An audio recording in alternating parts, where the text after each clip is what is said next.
come on. Is iemand anders se krag ook af? Ag nee, flip it, jy gaat ons alweer. Guys, power out again. Is it load shedding or a fault? My fridge is melting.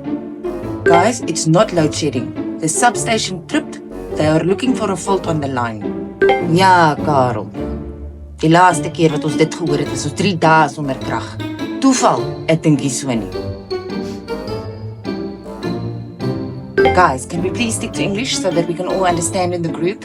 Ag Piet, my boodskap is nie aan jou gerig nie. Ek sal in my taal praat as ek wil. Julle, ek wil net vinnig laat weet, my katjie sonder agterbene het gister weggeloop. As julle hom sien, asseblief laat my weet.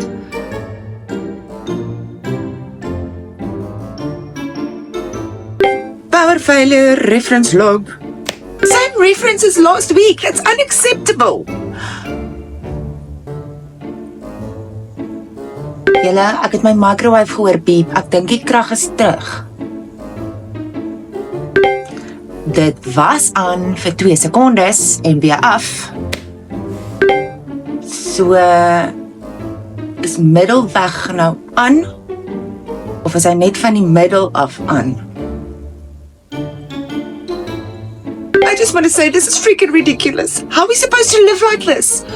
To have electricity is a human right. Could we all just please refrain from these kind of messages? I will need to mute the group if this continues.